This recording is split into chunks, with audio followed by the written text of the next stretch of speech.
Tracy was the first member of her family to graduate from high school. Shortly after, she joined the U.S. Army with big hopes of doing something more for her country. Serving as an aviation operations specialist in the first Gulf War, she responded to an aircraft crash in which several of her fellow service members were killed. After, she started experiencing anxiety and trouble sleeping. She began self-medicating with sleeping pills and alcohol. After returning to civilian life, she became depressed and stopped taking care of herself. She lost the heat and electricity in her home, and then her home. Now homeless and nowhere to go, she knew she needed to get help. Many American veterans are already or at imminent risk of becoming homeless. The Department of Housing and Urban Development's 2012 annual homeless report stated that 62,619 veterans were homeless on a single night in January in the United States, and that's about 13% of all homeless adults. My name is Abbey Reed, and while I have not personally been affected, through my extensive research, I've learned just how serious homelessness among veterans is and just how much is being done to stop it.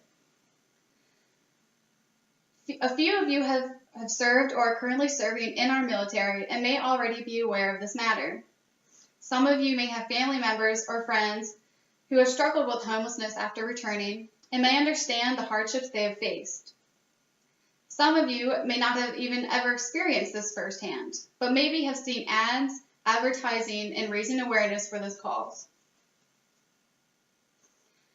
A serious problem vets are challenged with when returning home is the shortfall of good help and support. Soldiers leaving active duty are struggling to adjust to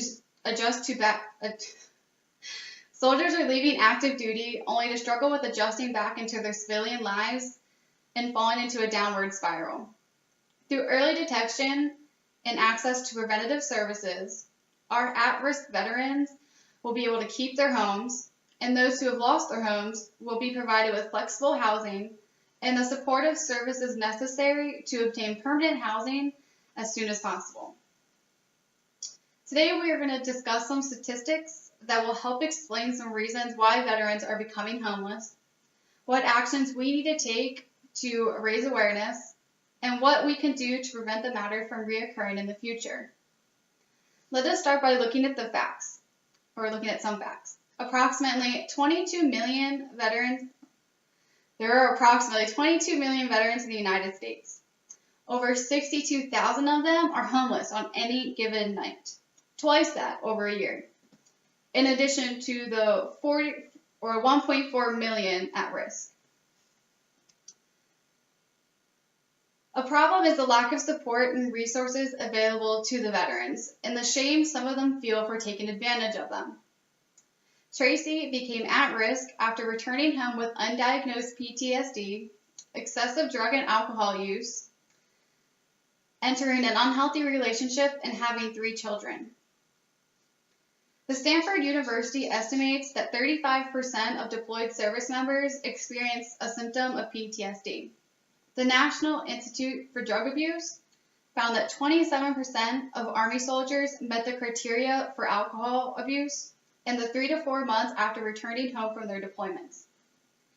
A 2009 Pentagon Health Survey found that 1 in 4 soldiers abused prescription drugs when returning home. Some vets are too prideful to accept the help of these services. They believe that since they are a soldier, they can survive, because they have already survived once before. What puts them at risk is not simple and not the same for all. Many do not even become at risk until the 6 months to 3 years after they have returned from their deployments and have been reintroduced into their civilian lives. Veterans have historically been at greater risk of experiencing homelessness than other U.S. adults.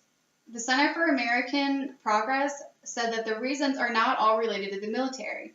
However, combat exposure, wartime trauma, and PTSD are all leading risk factors. So I ask, how can we claim to be the greatest nation on earth while we look the other way while the men and women who served our country are at risk of becoming homeless. With this attitude, the matter is only going to get worse. There's not just one way to prevent homelessness among our veterans. Today, we need to spread awareness. Our veterans need a coordinated effort that provides secure housing, health care, substance abuse and mental health counseling, and job training and placement assistance.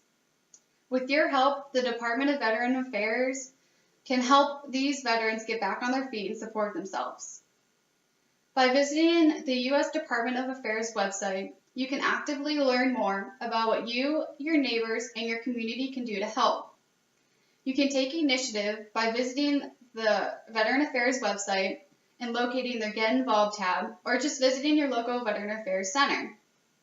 You can raise awareness by distributing brochures and fact sheets throughout your community, posting public service announcements and web apps to your social media pages, donating to your local vets shelter, and more importantly, writing to your local government or Congress representative about the homeless veterans in your area. If you're a legal professional, social worker, first responder, or a medical professional, you can simply start by asking a homeless man or woman if they have ever served in the military and direct them into the proper services. The Department of Veteran Affairs has provided me, or their website has provided me with some progressive statistics. The number of homeless veterans has decreased by 17% since 2009. That's about 13,000 veterans. However, since 2011, that number was only 7.2%.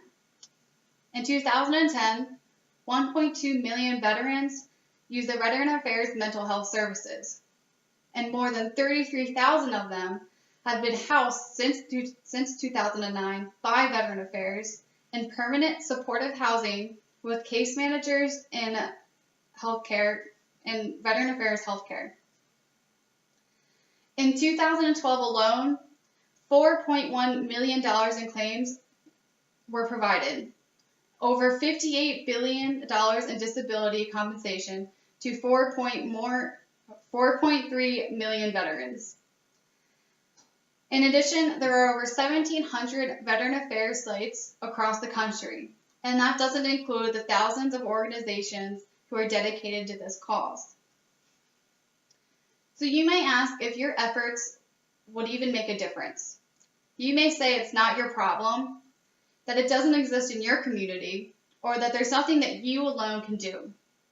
No matter your location, your age, or your income, you have some resource, knowledge, or ability that can be used to help. Change starts at an individual level, and helping one person can lead to change in an entire community. Your helping hand, in addition to those around you, will add up quickly. Tracy received word when she married a fellow veteran who suggested she visit the Veteran Affairs Medical Center. Here, she was able to be diagnosed and treated for PTSD. So as you can see, even small amounts of help can go a long way in making a difference in these veterans' lives. If we are able to raise awareness now, prevention programs can help put veteran homelessness to a stop. Our country can no longer continue to wave flags, pretending to be patriotic, while continuing to ignore the growing homeless veteran population. We need to create opportunities for them to become self-sustaining members of our community. You can raise awareness through a few simple tasks that wouldn't even interrupt your day. You'll be able to say that you helped save a veteran and maybe even their family from becoming homeless. You can let others know that they too can help a veteran into a stable home or a stable job. Show pride for your country by helping a vet, and there will be a veteran out there who will be proud of his country in return. Today, with the guidance of a Veteran Affairs social worker, Tracy has earned her associate's degree and is working on her bachelor's degree. She is also sober and has received a home loan and disability pay. She says that this help was a godsend. The men and women who have put their lives at risk to protect you and I are now reaching out to you for help in return. Even our heroes fall in hard times, and just as it was their duty to protect us, it is now our duty to support them. So it is for them that I ask you to put your differences, your political views, and social positions aside. I ask that you visit the Department of Veteran Affairs website the next time you open your computer to check your email or social networks, and to spread the word. I need you to share the information you have learned here or from the Veteran Affairs in order to raise awareness in your communities. With your help, veterans like Tracy are now able to live again. This matter is one that I have personally put much effort into through research, time, and persuasion in order to open each of your eyes to a matter that is happening right under your noses. What do you have to lose that they haven't already lost? Why turn a blind eye when you can help save a veteran from becoming homeless? And I will now answer questions. So Abby, you talked about the wartime veterans and their benefits. Do any of these benefits apply to veterans that served in non-wartime? The VA benefits do apply to all U.S. military service members, whether they have PTSD, mental, or physical disabilities. Yes. Thank you. Very good job, Ms. Reed.